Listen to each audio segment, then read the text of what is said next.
បាទជំរាបសួរ នេះជំរាបសួរបង បាទជំរាបសួរ ខ្ញុំចង់ដឹងពីអារម្មណ៍របស់បងដែលបានចូលរួមសិក្ខាសាលារយៈពេល2ថ្ងៃនេះបង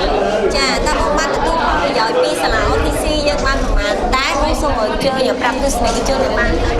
ខ្លះ បាទពាក់ព័ន្ធនឹងការចូលរួមសិក្ខាសាលា2ថ្ងៃនេះខ្ញុំបានរៀនច្រើនពាក់ព័ន្ធទៅនឹង financial education ការអប់រំផ្នែកខាងហិរញ្ញវត្ថុតែយើងប្រើប្រាស់ទុនធានហិរញ្ញវត្ថុរបស់យើងយ៉ាងដូចនេះដែរហើយមួយទៀតវាជាចំណុចចង្អុលបង្ហាញពាក់ព័ន្ធនឹងមធ្យោបាយដើម្បីយើងរកទុន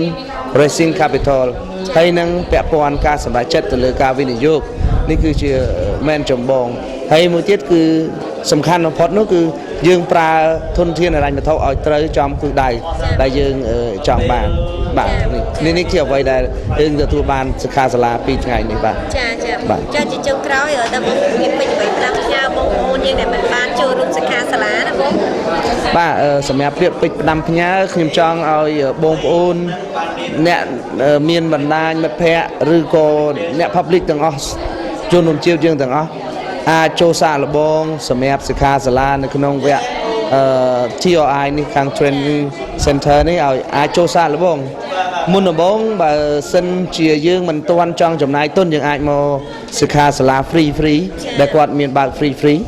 ហើយយើងអាចយល់ដឹងអំពីផលប្រយោជន៍នៅក្នុងការប្រើប្រាស់ធនធានហិរញ្ញវត្ថុទៀតទៅអាចកំបាំងមកវាគឺមានលក្ខណៈងាយយើងសិតតែគិតឃើញប៉ុន្តែយើងអាចដែរបានអនុវត្តដូច្នេះយើងយកអាធនធានដែលគាត់ refresh យើងបន្តិចយកវាទៅច្នៃដើម្បីឲ្យអនុវត្តទទួលបានផលនៅថ្ងៃក្រោយបាទអរគុណបងបាទអរគុណចាអរគុណ